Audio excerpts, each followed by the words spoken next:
Lo que ha ocurrido antes de nuestro nacimiento es ser siempre un niño. ¿Qué es, en efecto, la vida de un hombre?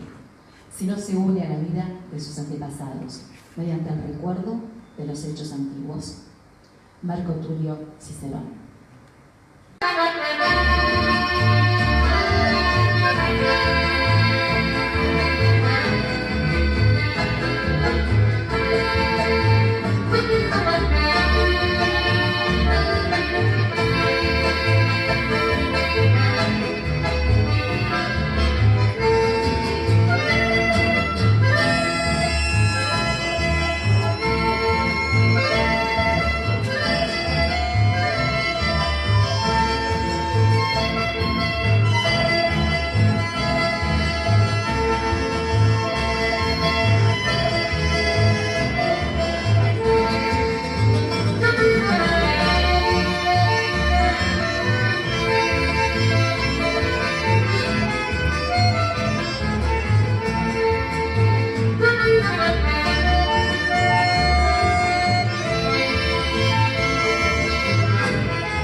A esa salteña que yo quise tanto, monte casero de mi recuerdo, allá en tu puerto siempre la espero, porque no es justo vivir llorando.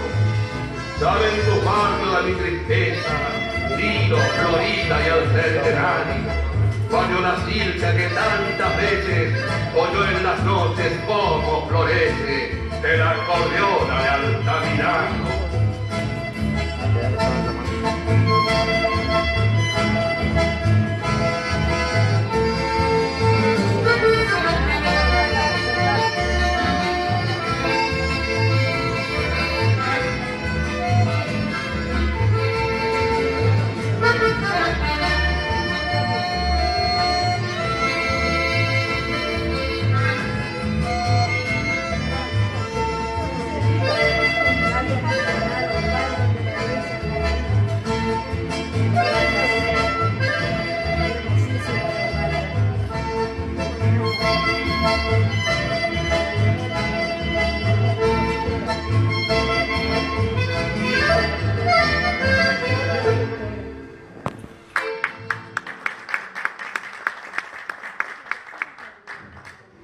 Bueno, hoy vamos a hacer un recorrido importante por la historia de la ciudad de Montecaseros y para eso tenemos a los disertantes que nos están acompañando esta noche. Le agradecemos muchísimo también a ustedes que se han preocupado por sus investigaciones, por sus publicaciones, por dar a conocer esta parte de la historia que nos corresponde a todos.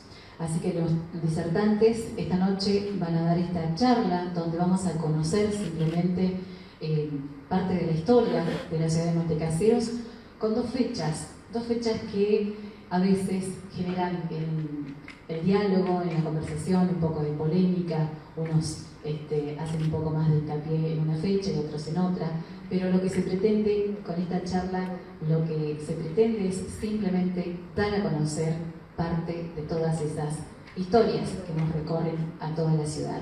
Así que los disertantes de esta noche, la licenciada Marta Gallero, el profesor Javier Ponzoni, el escritor Carlos Chumbeo Francischini, está invitado en realidad el señor Hugo Quirós, y bueno, no puede llegar a tiempo, está de viaje, me acaba de avisar, ¿no es cierto?, que no vamos a poder contar con su presencia, pero también lo tenemos al profesor de Lengua y Cultura Guaraní, el señor Oscar Ayala, así que los voy a dejar con ellos para que nos cuente.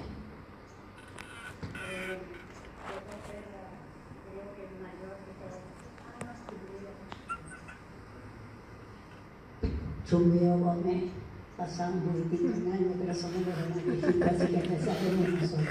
Buenas noches a todos, y la verdad que es un desafío para quienes nos gusta la historia, charlar, no debatir, sino charlar sobre estas cosas del pasado de Montecaseros. Fíjense ustedes que recién cuando pasaban las fotografías, esas fotografías antiguas, y quién sabe cuántas más hay o se destruyeron en cada hogar de los montecasereños, a veces me pregunto, cuando veo esas fotos, ¿quién habrá sido, cuando ves los niños que están, quiénes habrán sido estos niños? ¿Vivirán todavía? ¿Qué nos podrían contar de ese momento, de ese instante que ha sido fotografiado? Montecaseros es una ciudad que está enclavada dentro de un paisaje muy particular que por aquí los montecasereños no tenemos en cuenta. Un paisaje que ha cambiado a partir de la represa de Salto Grande. Entonces también todas las descripciones que vienen desde siglos pasados, también tenemos que pensarla desde ese lugar tan distinto. O sea, cuando nosotros sabemos que venían al puerto los inmigrantes, sabemos que no es al puerto que está acá frente a la ciudad, sino al puerto Seibo, que los vapores únicamente podían navegar hasta la zona del Seibo y ahí ya se cortaba, y que había todo un sistema de carretas que recién cargaban las cosas que traían o los pasajeros después de Concordia. Entonces, esto de las cachueras que encontramos entre Montecaseros y la zona de Concordia también hace que el hombre que vive en esta zona tenga otras estrategias de comunicación, y que es interesante ver cómo las carretas y los caminos, los correos, las postas, nos van indicando también la zona o la situación de distintos caseríos de Buenos Aires. Y por ejemplo, Illapeyú habían 39 postas. Muchas de esas eran caseríos que hoy no quedan nada, porque generalmente eran ranchos de barro y de paja y que se fueron desintegrando. La mayoría de ellos tenían una pequeña capilla, y en esa capilla habían elementos que han sido inventariados, no solamente por la etapa de los jesuitas, sino después de los distintas órdenes religiosas que reemplazaron a los jesuitas después de su expulsión.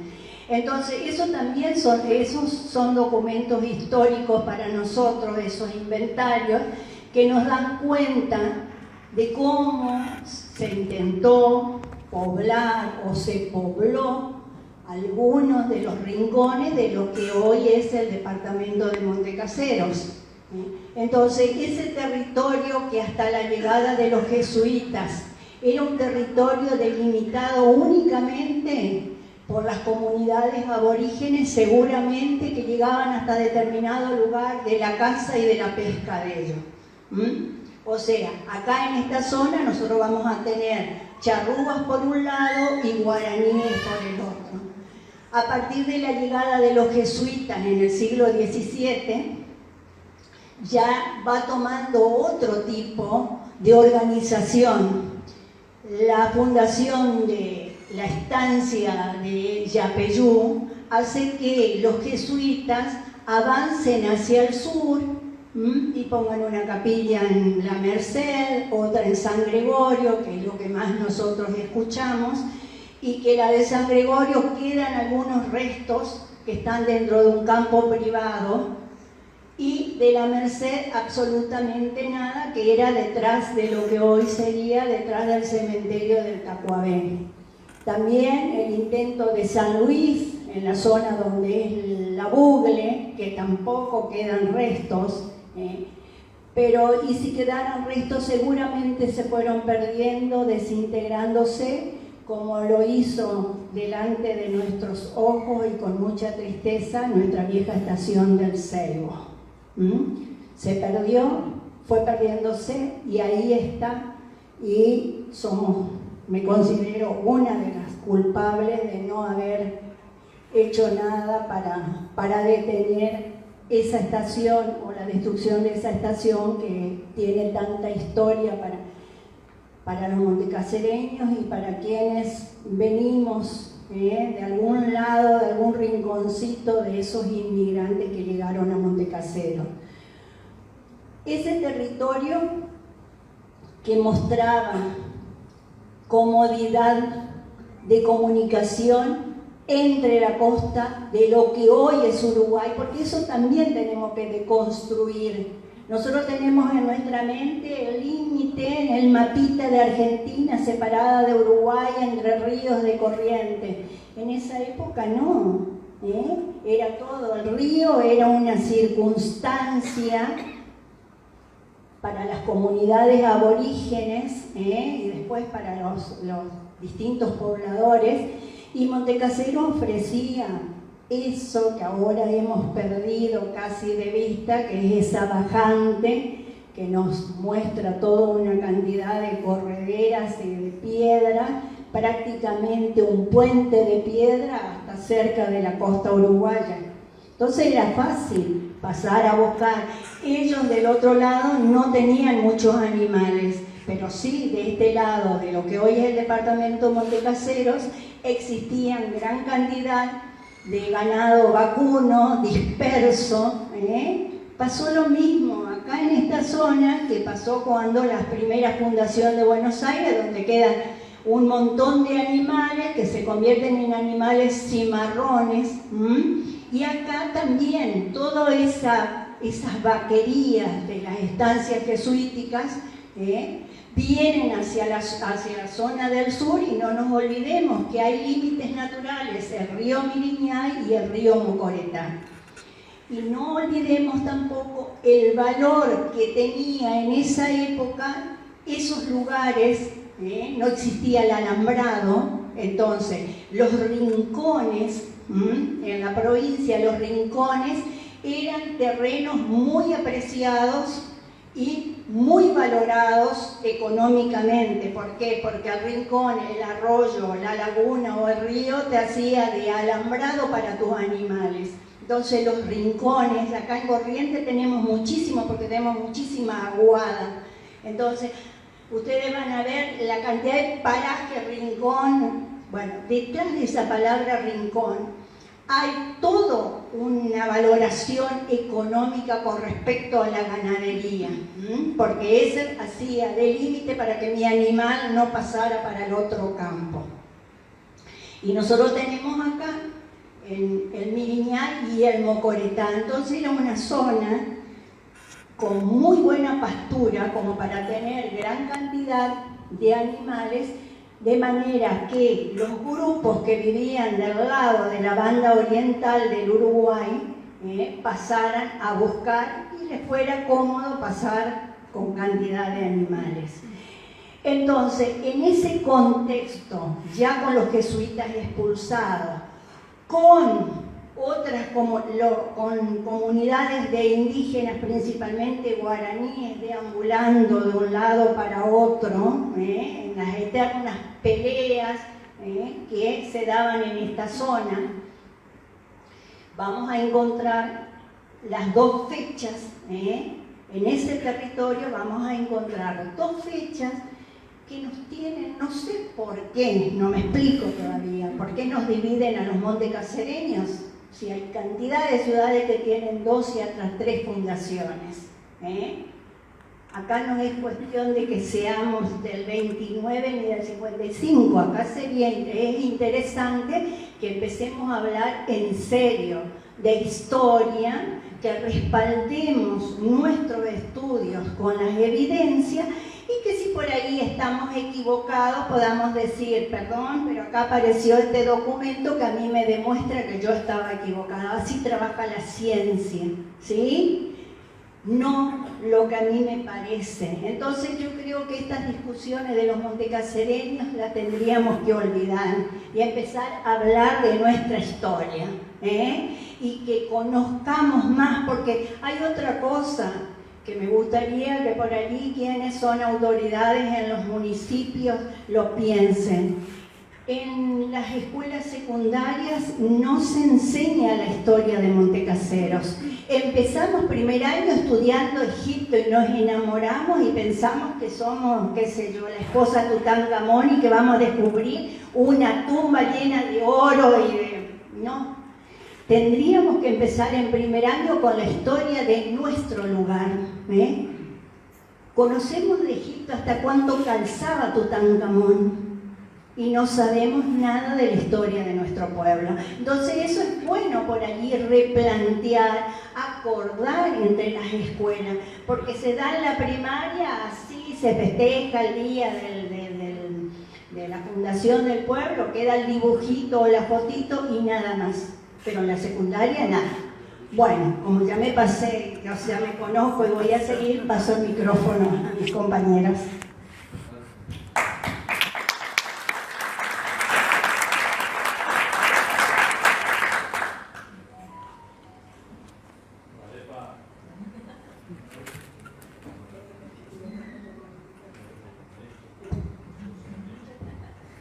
Va a depender de la gente por ahí, cómo están pasando esta noche mi gente.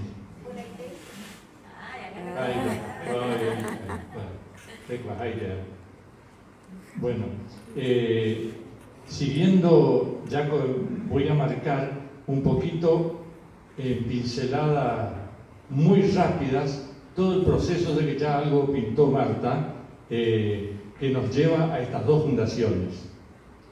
Primero, tenemos que tener en cuenta y no olvidarnos que a veces creo que es la historia nuestra más olvidada, que hemos pertenecido a lo que fue la provincia histórica de Misiones, la estancia de Yapeyú, que ya lo dijo Marta. Esos guaraníes van a, dispersos ya porque los jesuitas no estaban, van a seguir su lucha por su libertad y su territorio. Es así que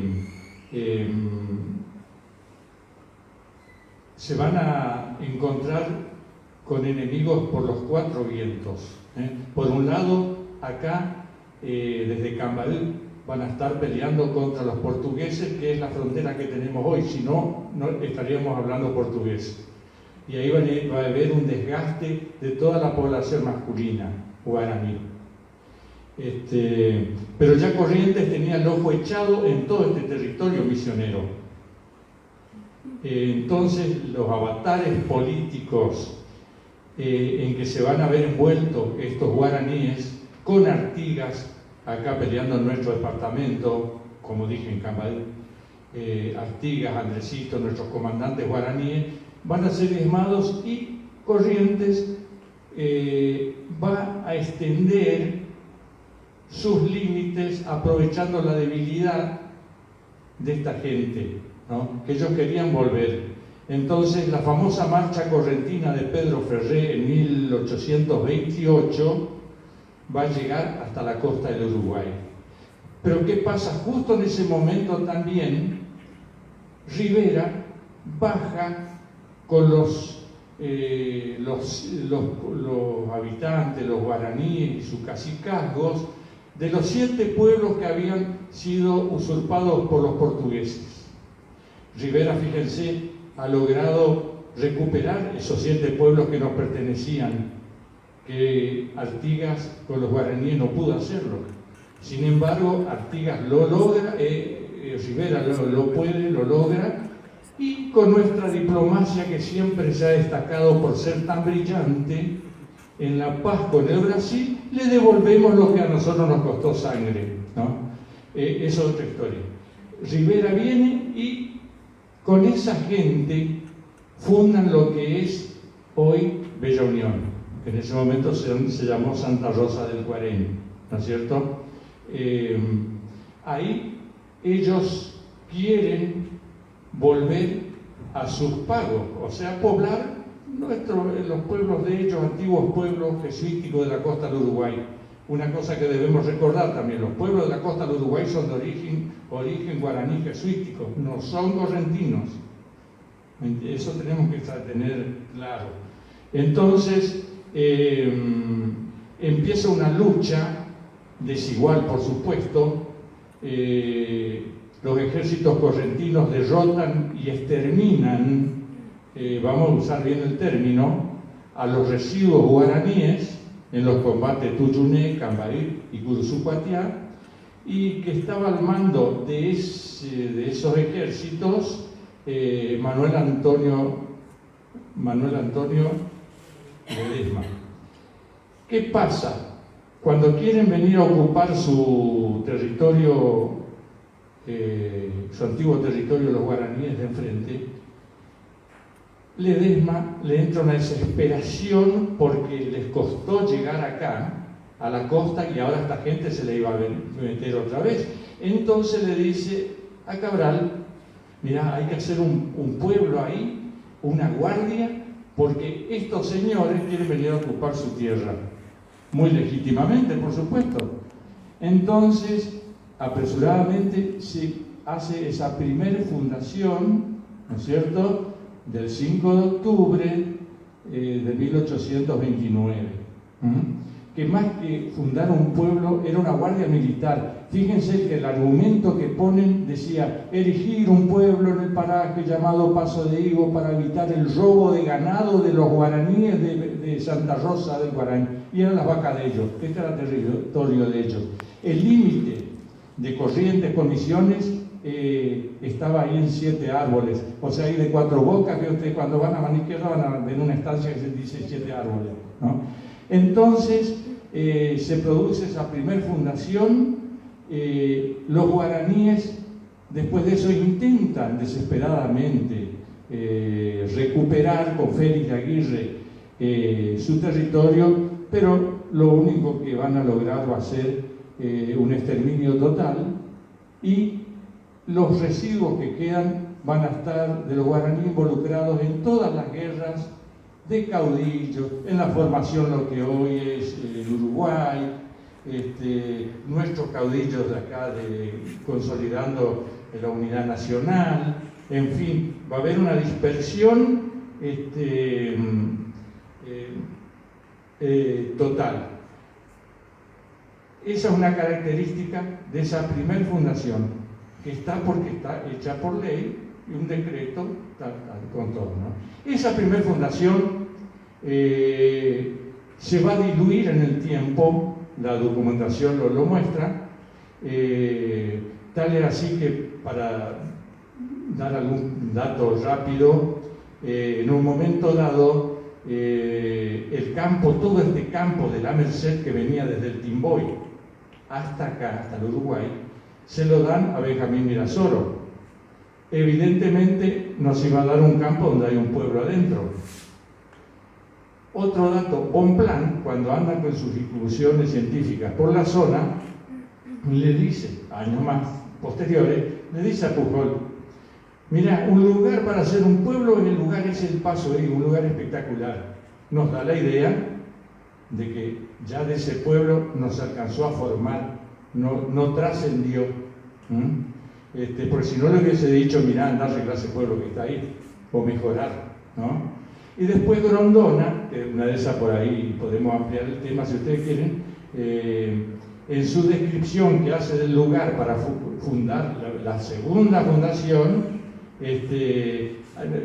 ni menciona nada absolutamente del pueblo, habla del lugar, ¿no?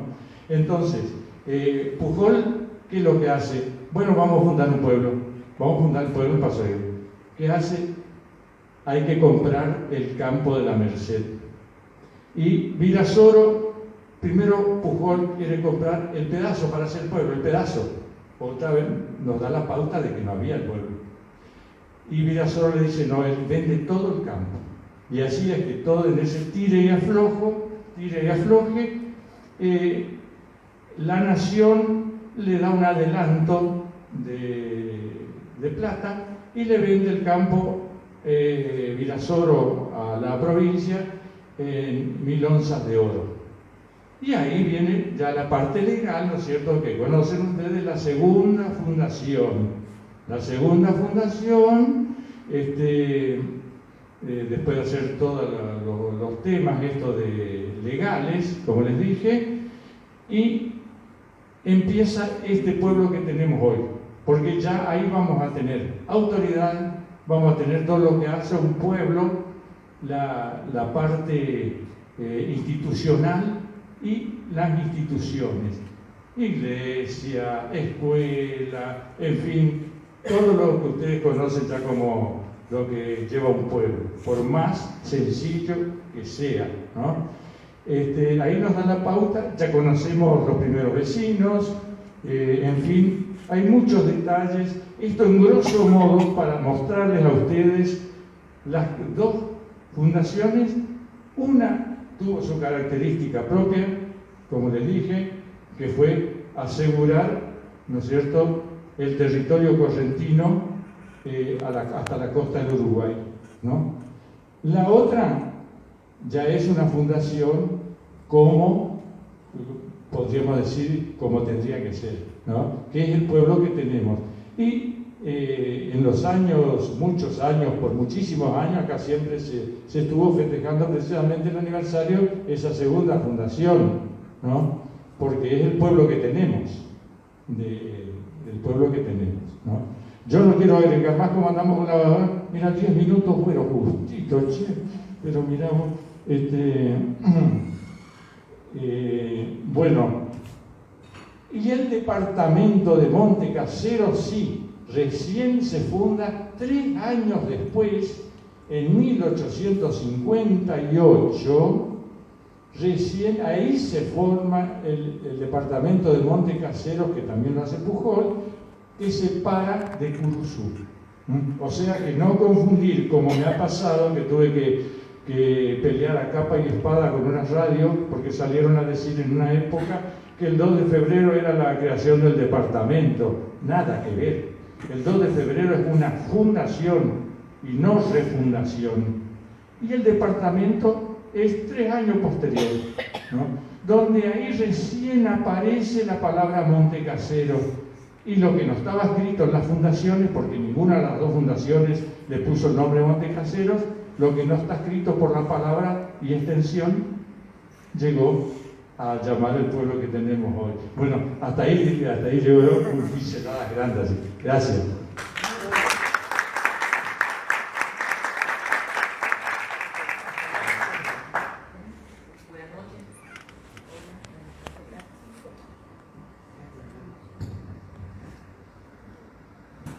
Buenas noches, muchas gracias por acompañarnos.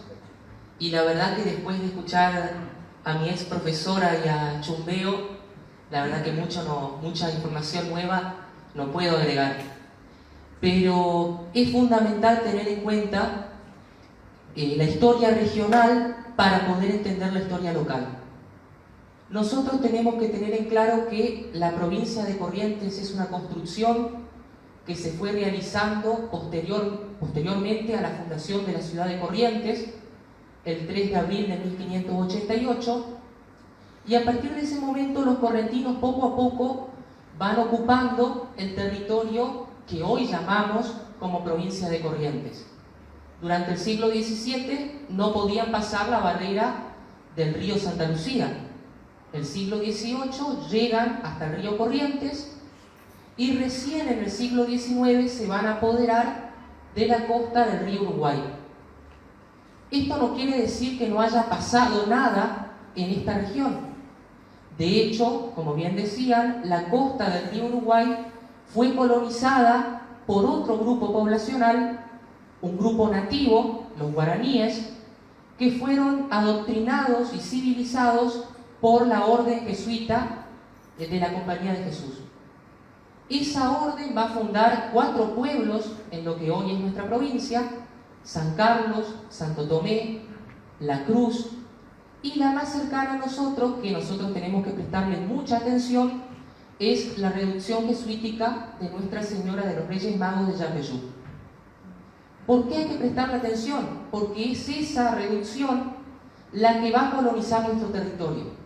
Fíjense que los nombres de los accidentes geográficos naturales son en guaraní. Eso nos demuestra que la exploración del territorio y la conquista estuvo encarada por guaraníes.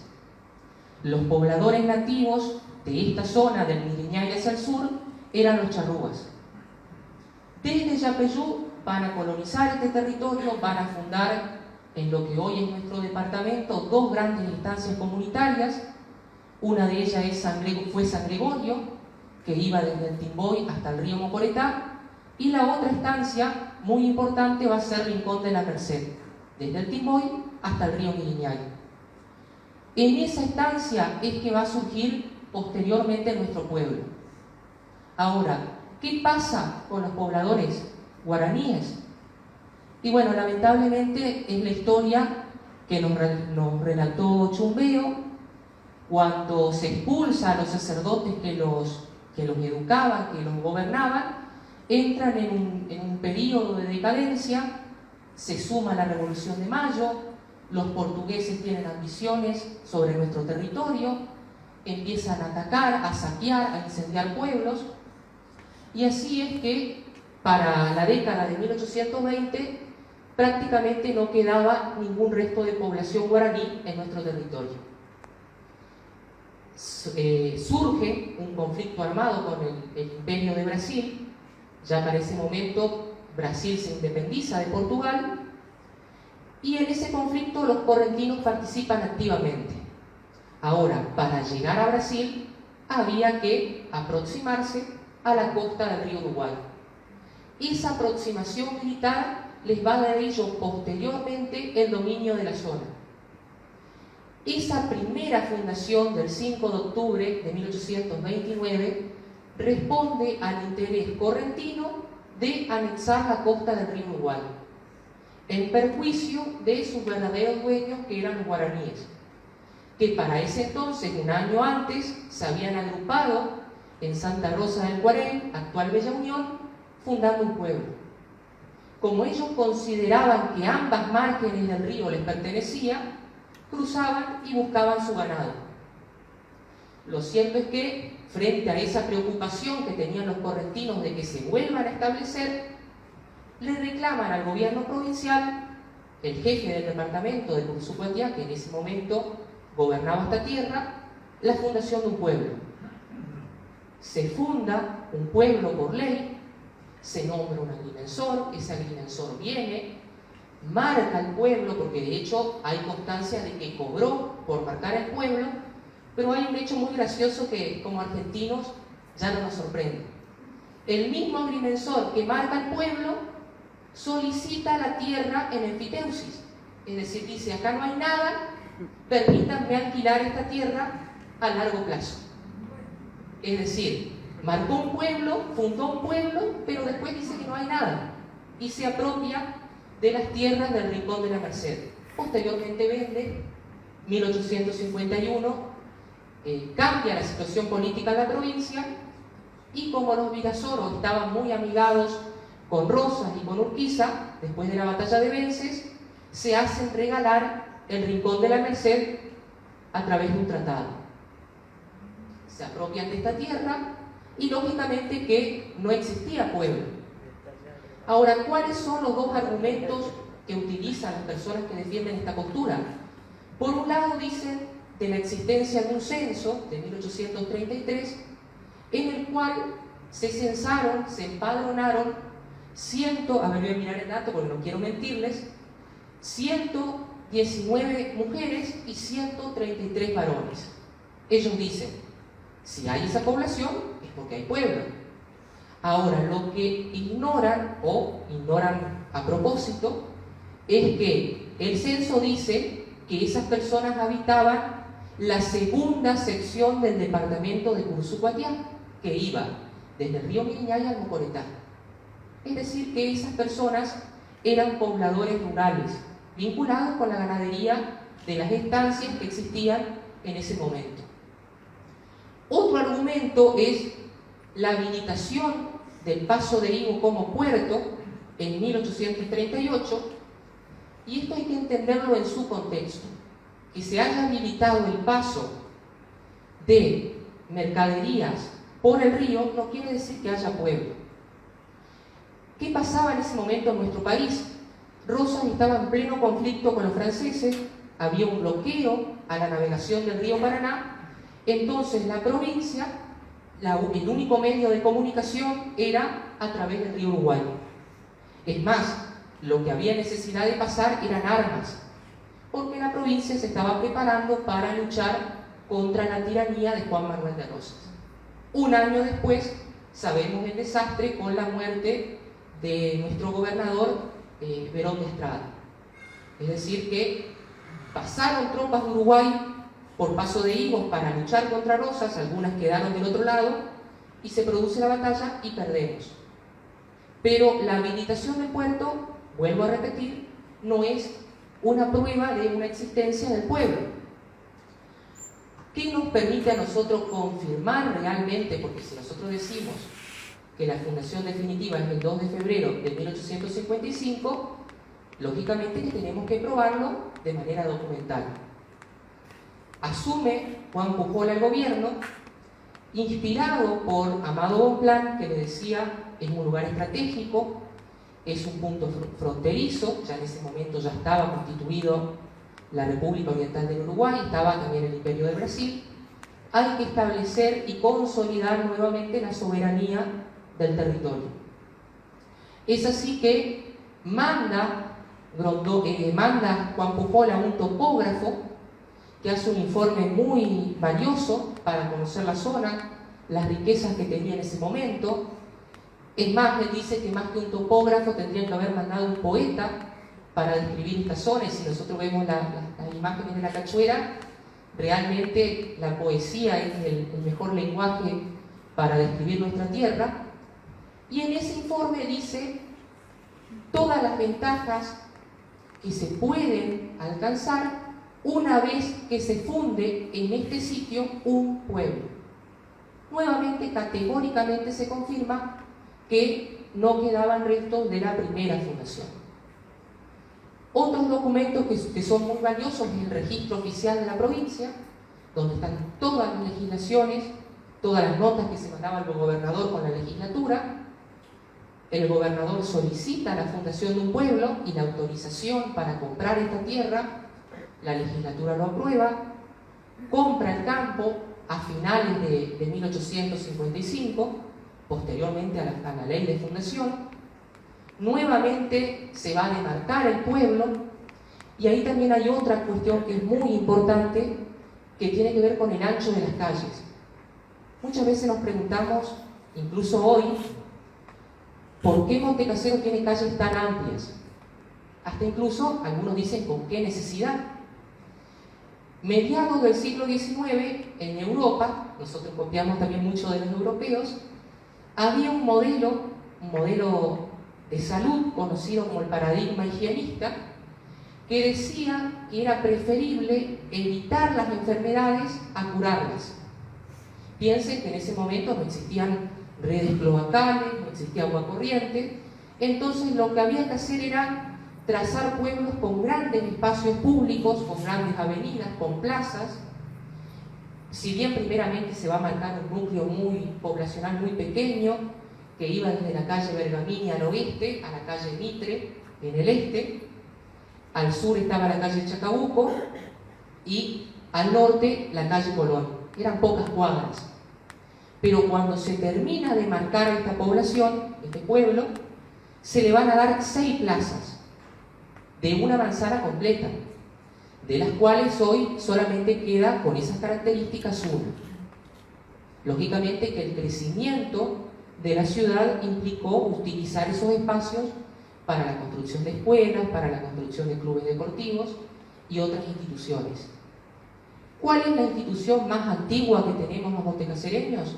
La parroquia Nuestra Señora del Rosario, creada un año después de la fundación de nuestro pueblo, de la inauguración de nuestro pueblo, porque nuestro pueblo tuvo una inauguración en 1858 y primeramente, para cerrar este dato, la población se llamó Belgrano. Después se va a utilizar el nombre del departamento, que es Montecaseros. Así que muchas gracias por su presencia. Gracias.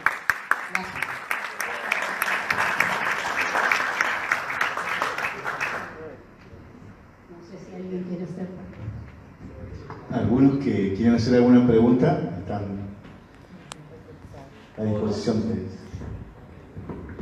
Por hoy estamos disponibles y no cobramos. Otro día, cualquier consulta se cobra. Por ahí hay que hacer algunas aclaraciones. Cuando Javier habla de enfiteusis, no nos olvidemos que Argentina, desde que nació y hasta el día de hoy, siempre tiene deudas.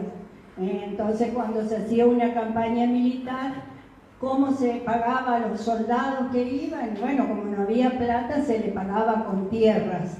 Y generalmente el soldado vendía o no se ocupaba, y esas tierras que en un principio, antes cuando pertenecían a las coronas, eran las tierras realengas, y después de 1810 patialengas, lo que nosotros llamaríamos hoy las tierras fiscales.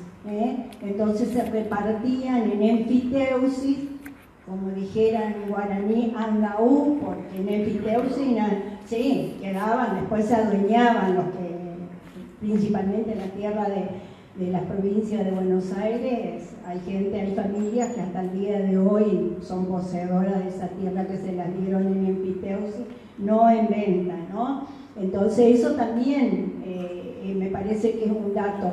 Y el otro es que si ustedes se fijan en las dos fundaciones, en ninguna de las dos nacemos con nombre. Las dos es un pueblo en el lugar llamado Paso de Higos, y que el nombre viene después, incluso ni siquiera se dice la ciudad de Montecaseros, al departamento, y ahí va quedando el nombre de Montecaseros por el uso que le damos en la vida cotidiana, pero no hay en ni una de las dos fundaciones dice, que siempre se habla de un pueblo en el lugar llamado Paso de Higos. ¿Alguna pregunta? No. ¿Aporte?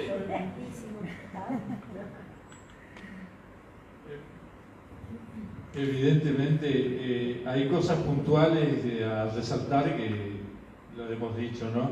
Que tenemos a partir de ese pueblo del 2 de febrero de 1855, tenemos lo que dijimos hoy, las instituciones, nombres de la gente. De primera fundación no sabemos ni quién era el jefe, ni cómo estaban acá, no hay detalles, inclusive hay algunas referencias por ahí que no podemos decir si son fehacientes o no, pero referencias, porque a veces la tradición, lo que va de palabra boca en boca también sirve, ¿no? Que nunca les pagaban porque era una guardia que la pasó re mal, no había nada, bastante miserable, por así decir, se ve que era la forma en que vivían, ¿no? También desesperadamente pedían el relevo para poder irse del Sí, lugar. nadie lo releva. Sí, o sea que bastante tétrico el panorama de esta gente, ¿no? Y gente acá en lo que es el Paso, como en otros lados, siempre habrá habido algún rancho o dos ranchos en todo el territorio. Había las postas, como fue la Merced, ¿no? Que está la Merced ya de la época de Yapeyú, lo más viejo que tenemos acá, ¿no?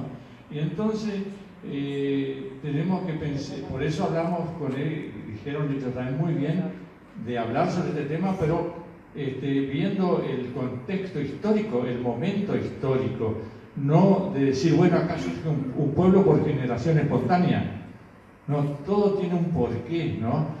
Y a través de todos estos datos que felizmente se puede acceder y después de investigar, hay mucho dato, pueden aparecer más, pueden hacer más, podemos afirmar con bastante certeza, con bastante seriedad científica lo que estamos hablando, y estamos abiertos a todo otro aporte. Esto de acá no es de venir a decir esto es blanco, esto es negro, ¿no? Pero es importante de que hablemos a calzón quitado, ¿no es cierto?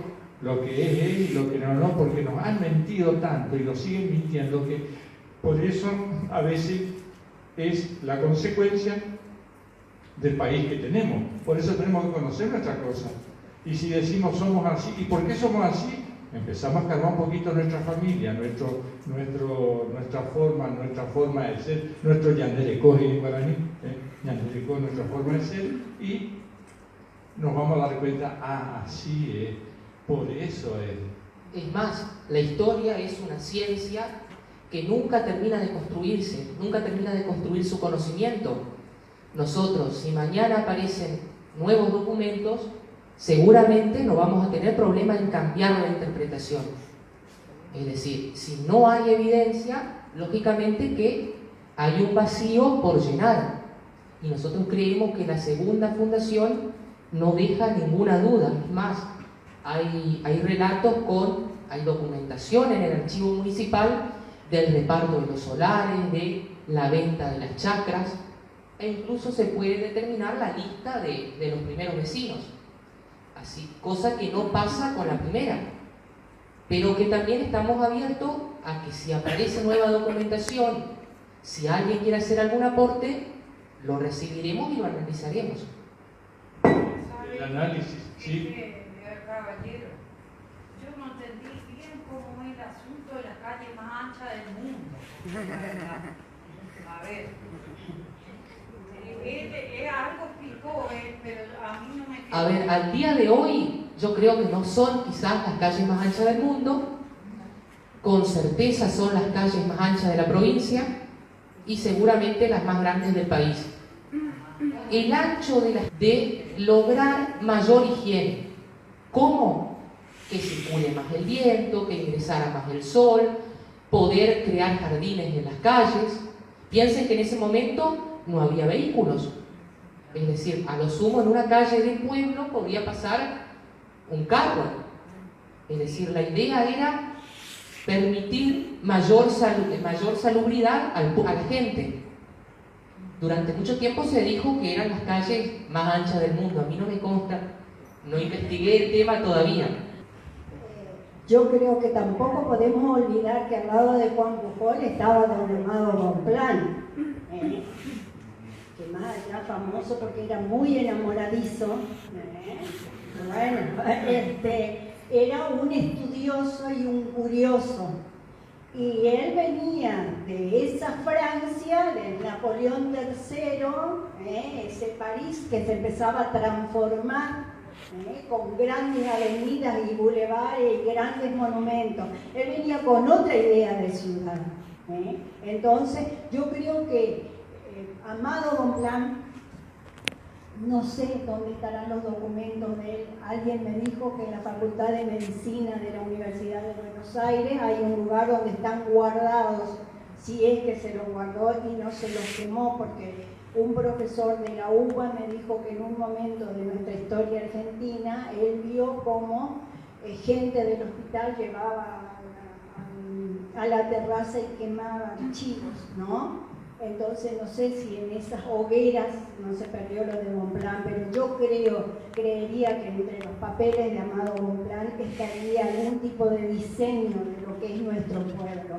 O sea, hay un toque, incluso ustedes fíjense que el protocolo de fundación de los pueblos que venían de las leyes de India era una plaza y en torno a la plaza la iglesia y después el reparto de los solares a los primeros vecinos, que el solar era dividir una manzana en 4 partes, ese era el solar primitivo, que hoy ya no existe. Yo creo que la casa de Erro, la que da sobre la calle Rivadavia y muestra bien hasta la mitad, incluso los muros esos altos. Yo siempre cuando paso por ahí es como que digo, bueno, el solar frente a la plaza. Nosotros nacimos con 6 plazas. Y la iglesia no está frente acá a la plaza, que era 9 de julio, sino a lo que era la plaza 25 de mayo. O sea, hay toda una cosa que llama la atención a los que estudian a Montecaseros como ciudad. O sea, la parte urbanística de Montecaseros llama mucho la atención.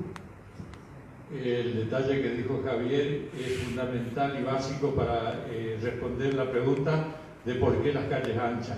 Se copió de allá por ese tema, la higiene, porque en la Edad Media y la Edad Media Alta y lo que nos va siguiendo muchos años después, las callecitas en Europa eran angostitas y uno caminaba en la porquería, porque ahí se tiraba el orín, se tiraba todo el sucre, no había patios, no había gasolinera. Entonces es fundamental es el porqué de esas calles.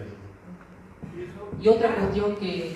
Claro que yo no me explico si es europeo y vino para acá ese modelo de calle que ya viene de los romanos, cuadras, todo eso. Yo no me explico por qué solo en Montecasero se implementó eso de calle ancha. Porque las otras ciudades son más antiguas, es más, se fundaron con las leyes de India, porque a pesar de la Revolución de Mayo, durante mucho tiempo se siguió utilizando la legislación española. Es más, de acá viendo la cachuera, quería contarles algo de que el paisaje del río Uruguay que nosotros admiramos, además de la construcción de la represa, fue muy modificado con la construcción del ferrocarril. Cuando se construyó el ferrocarril, las empresas dinamitaban las cachueras para la utilización de las piedras. El único lugar que la municipalidad prohibió dinamitar era el lugar donde se cargaba el agua de consumo y el lugar donde trabajaban las lavanderas. Por eso creo que es fundamental ese monumento en ese sitio. Como un dato. Y además se pensaba que Montecasero iba a ser una gran ciudad portuaria, que se iba a dinamitar toda la roca del río y que iba a poder ser navegable. Es más, se pensaba que iba a ser la ciudad más importante del sur de la provincia. Y en cierta forma lo es. Sí, doctor, yo quiero saber una cosa. Los primeros pobladores que vinieron acá, ¿no es cierto?, de los de ambos lados, ¿de dónde venían? ¿Eso de familia? ¿De dónde venían? ¿De Corrientes o de dónde venían? Los que poblaron Puerto Rodrigo en el inicio, ¿de dónde venían? Bueno, los fundadores de Paso de Higo, la primera fundación, en todo caso, si llegó a establecerse gente, venían desde Curuzú-Cuatiá, obligados a cumplir con las órdenes del gobernador Cabral. En la segunda fundación, los pobladores van a ser los ganaderos del departamento, que poco a poco se fueron radicando en el ejido urbano. Uno de los más memorables es Cándido Borda, hay Juan Galarraga, hay toda una lista de primeros pobladores que son criollos, es decir, o mestizos, tienen un origen correntino guaraní. Algunos vinieron de Corrientes con las autoridades. Claro, comprando los solares, venían y compraban una chacra en las afueras de la ciudad y se establecían también en el pueblo. Recién se va a poblar masivamente esta población después de la llegada del ferrocarril. Primer censo, 1869, habían 600 personas. No recuerdo bien el número, pero era algo de 617, si mal no recuerdo. En el segundo censo de 1895 ya son 11.000. Fíjense que es el ferrocarril quizás el elemento que genera mayor población con la llegada de los inmigrantes, que venían y tenían mucha facilidad de comprar tierras. En esa primer fundación, te vuelvo para atrás, la primera fundación que vinieron, que vos dijiste, gente que vino de Curuzú, más que un destacamento militar, y un grupo también de guaraníes de San Roquito, que ya estaban correntinizados, porque hubo una política por parte de Corrientes de primero convencerlos por las buenas, ¿no? Muchachos, vengan para nosotros. Y así lo hizo con Loreto, Yatebú, que originalmente llamaba Yatebú, que es la garrapata en guaraní. Sí, y San Miguel, Concepción, todo eso ya fueron convencidos, ¿no? Y estos de San Roquito, que también fueron mandados a hacer esa primera población. Tenemos que meter gente ahí, ¿no? Y un elemento que tuvo muchos problemas tuvo muchos problemas y se ve que fue una amalgama ahí de gente, que todo eso va a ser también las causas de por qué esto tampoco progresó. Aparte el abandono del propio Corrientes, que una vez que aseguró su límite, ya el reparto de tierras, ya antes de que lleguen al Uruguay ya se estaban repartiendo las tierras. Pero dígame una cosa, que voy a hacer una pregunta. Ahí llegaban, ¿qué es lo que cambió ahí en el Seibo? Que llegaban barcos y ahora no llegan. Principalmente la muerte del puerto Seibo es la llegada del ferrocarril a Posadas, que durante muchos años Montecaseros fue punta de riel, es decir, los trenes venían desde Entre Ríos y morían acá en Montecaseros, acá terminaba el ferrocarril. ¿Cómo se comunicaba la actual provincia de Misiones y toda la costa del Uruguay? A través de vapores. Entonces, terminaba acá el ferrocarril, bajaban las mercaderías, las cargaban en carretas, las llevaban al puerto Seibo y desde ese lugar las remolcaban, las cargaban en los vapores y se producía la distribución. Cuando llega el ferrocarril a Posadas, lógicamente que el costo de los vapores era mucho más superior que pagar el ferrocarril. Y así se dio poco a poco la muerte del puerto Seibo. ¿Solo se utilizaba como estación o hay algún dato de que hubieran llevado de acá también mercadería, alimentos hacia otro lado? No veo. O sea que los barcos pueden llegar todavía. Y sí, habría que dragar un poco el río, pero no nos olvidemos que nosotros, toda la navegación sobre el Uruguay venía hasta antes de Concordia. Después de Concordia era todo por un sistema de carretas hasta acá, hasta Puerto Seibo. Y ahí se cargaba en los vapores que iban, lo que sería el Alto Uruguay, ¿no es cierto? Que quizá ahora necesitemos navegación en vapor, como no tenemos comunicación con Misiones, no tenemos colectivo ni nada, por ahí sería una empresa de vapor que nos lleva rentable, que nos lleve hasta Misiones, porque en este momento estamos así. Entonces después a ese sistema de carretas lo va a reemplazar el ferrocarril, por eso la línea del ferrocarril iba hasta el Seibo. Hoy está bastante abandonado eso, pero pienso que cuando funcionaba como puerto se lo mantenía dragado y todo porque entraban muchísimos. Hay los vapores, en los censos aparecen el nombre de quienes venían, el capitán y de toda la tripulación de los vapores, aparecen bien en los censos que tenemos y por algo también tenemos en el cementerio todo un montón de aparte, ustedes saben que hay un sector que están alemanes, están ingleses, están aparte porque bueno, los cementerios también eran manejados por la Iglesia Católica Apostólica Romana. Al ser protestantes ellos se los ponían en el cementerio, pero en un costado, no en el predio sagrado, digamos, ¿no?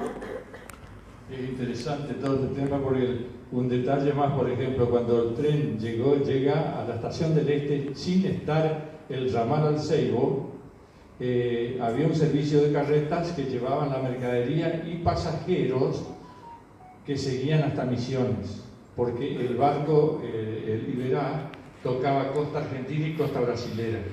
Entonces había un servicio de transporte hasta el Seibo. Cuando el ferrocarril hace el ramal al Seibo, se conoce la primer huelga y manifestación de las carretas, porque claro, quedaban sin trabajo. Quedaban sin trabajo. En cuanto al río, el río Uruguay siempre lo fue habilitado o especial para poder navegar por el problema, el basalto que tiene. Uno puede estar en el medio del río y el agua le da por la rodilla y salir de ahí y tener una profundidad hondísima. Es el problema. Por eso que los barcos que se hizo acá, como el Iberá, eran barcos a rueda y chatos. El Iberá calaba 2 pies, o sea 60 centímetros nomás. Pero si ustedes ven en la foto, ahora la podemos pasar, el barco era enorme, pero calaba muy poquito, precisamente por la profundidad del río. Y llegaba hasta Concepción de la Sierra, Puerto Concepción en Misiones. Fíjense, si ustedes quieren ilustrarse un poco, en la guía Solari de Montecaseros, que puede haber en la biblioteca, ahí estaba el costo del pasaje, los días que salían, ¿no? Y todas esas cosas que son sumamente interesantes. Pero Ahí está Chumbeo. Perdón. Con respecto a lo que dijo Marta, un poquito atrás, sobre por qué en este caso los ingleses tenían su sector aparte, porque ellos están separados en el cementerio, sería bueno aclararles que generalmente los tripulantes y sobre todo los capitanes eran extranjeros porque tenían una formación. De hecho, el capitán de Liberá, Carroll, había participado en la navegación del Alto Paraná también, junto con el hermano, que incluso participó. El hermano de él también era capitán de buque, participó en la guerra con el Paraguay. Y Carroll, o sea, por eso quiero destacar que eran extranjeros, ¿no es cierto? Eran protestantes, Sí. tenían otra religión. Eran ingleses. Tiene 2 hermanos que habían nacido en las Malvinas y 2 que habían nacido en el Uruguay. Pero él y el hermano mayor habían nacido en Liverpool. Es más, Por eso es que estaban en el panteón de los ingleses. encontré una sentencia judicial en donde se lo acusa al capitán Carroll de haber sido el culpable del naufragio del vapor Iberá, porque generalmente este tipo de embarcaciones se las anclan. Frente a una tormenta se larga el ancla. Entonces, si hay viento, el vapor puede desplazarse sobre el agua sin que genere destrucción. Y este comandante, este capitán, dejó amarrado el vapor. Y eso fue lo que generó su destrucción. Y respondiendo a lo que decía Joaquina, que me preguntaba hoy si se mandaban cosas desde este lugar a través de los vapores, Montecaseros la región de las chacras eran muy productivas, había vid, por ende se producía vino, las primeras quintas de cítricos, de naranja, toda la producción se mandaba a la zona del Alto Uruguay, y Uruguayana era un punto, uno de los mercados donde más nosotros vendíamos nuestras producciones. Fíjense que ahora se produce lo contrario, vamos a comprar barato. 7 productores de vino había acá en la zona de Montecaseros. El Liberá y el Mensajero, que eran exactamente iguales, vinieron desarmados, los trajeron en barcos hasta el puerto de Buenos Aires, ahí los trajeron en ferrocarril, creo que en barcos Concordia, y después del ferrocarril hasta acá, y el armado de los 2 buques lo dirigió justamente Carroll, que fue el capitán de Liberá. Y del Mensajero no me acuerdo, eran 2 exactamente iguales. Y eso tengo entendido que llegaban hasta Santo Tomé, y ahí hacían empalme con otros vapores más chicos, porque... Persiguero. Sí, no me acuerdo. Persiguero. Incluso tocaban Puerto de Paso, y Uruguayana. El persiguero, que era el que hacía el transbordo de Liberá, quedaba ahí. Porque por el río, volvemos al río otra vez.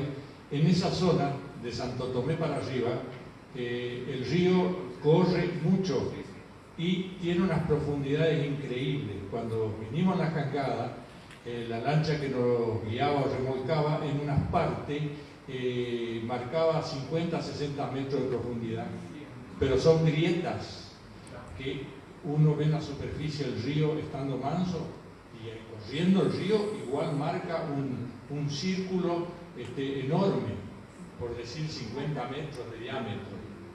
O sea que esas cosas, por eso el problema del barco tenía que ser ya preparado para eso. ¿Cómo hacían para cruzar también los saltos a Pipé con los barcos? Antes al principio, ¿no es cierto? Con respecto a lo de las calles anchas de Montecaseros, hace mucho tiempo yo había escuchado y Amado Bonpland, Juan Pujol, habían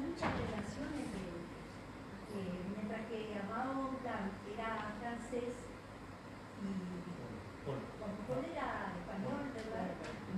Sí, catalán, claro. Y el apellido, sí. Bueno,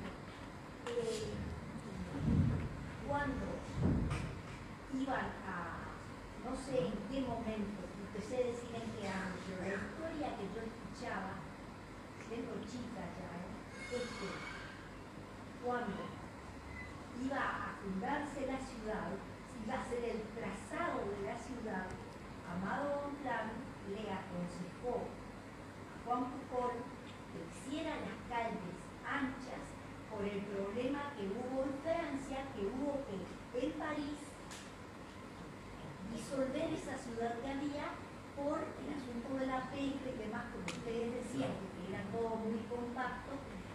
Y ahí fue que lo inspiró a Juan Pujol para hacer este trazado fantástico. Amado Bonpland, un ilustre desconocido en nuestro pueblo, cuando tendría que estar, se tendría que enseñar, mostrar a nuestra gente, a nuestros gurises, como tantos otros, ¿no? Porque él anduvo, y Bonpland fue un sabio, un científico a nivel internacional, no un personaje que anduvo dando vueltas, no. Él logró, no es la palabra domesticar, sino como para poder cultivar ciertas plantas nativas, por ejemplo la yerba.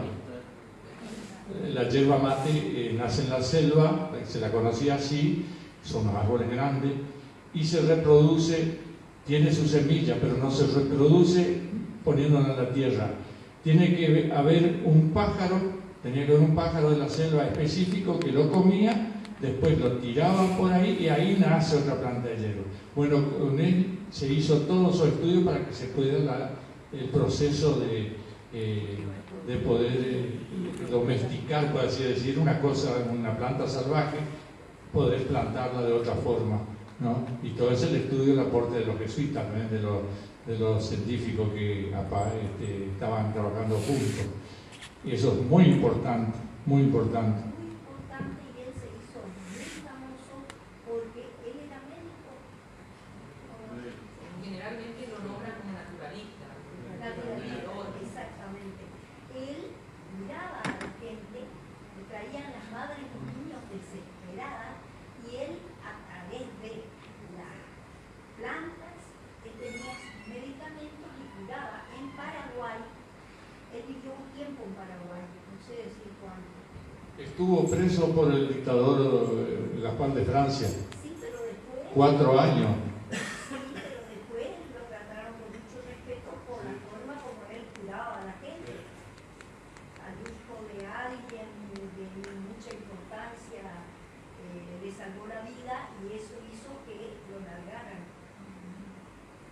En Bonpland está la casa que ya queda solamente un sobrino político de él, que está el lugar, yo todavía no fui a conocer eso, está la estancia donde él vivió, y el parque que tiene, todo eso está, ya me dijeron que estaba a la absoluta disposición, que cuando quiera ir a visitar, no se da nomás la oportunidad, pero me gustaría ir, es interesante esa parte. Sí. Esta zona nosotros tenemos una cantidad de hitos, de datos y de cosas muy importantes que ocurrieron acá en esta zona. Si seguimos escarbando un poquito nomás de lo que era nuestro pueblo, vamos a tener la aeroposta argentina, el correo del Paraguay. En 1929 vos podías despachar una carta vía aérea a Europa, cosa que en pocas partes del país eso no existía, nosotros la teníamos. Y así podemos seguir nombrando, ¿no? Es inagotable, pero tendríamos que hacer un poco de ordenamiento y juntarnos para armar, ¿no? Que esté disperso.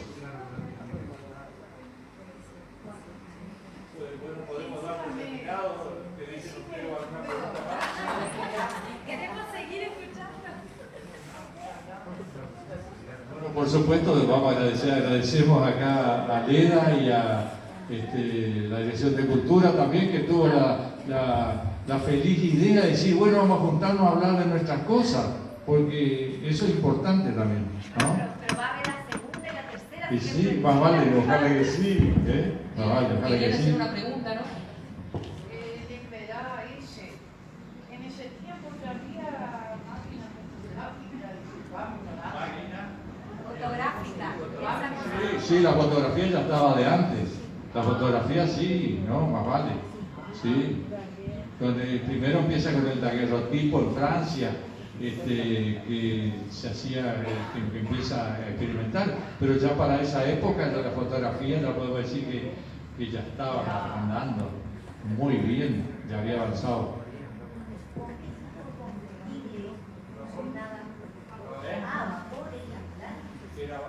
Era a vapor y a rueda, porque la rueda no cala tampoco, no va abajo, pega la paleta con poca profundidad. ¿Vieron los barcos de la película esa del Mississippi en Estados Unidos? También tenían el mismo problema, por eso ese tema, ¿no? Y aparte era un barco grandísimo que calaba poco y se podía llevar de todo. Una ciudad que flotaba para esa época, ¿no?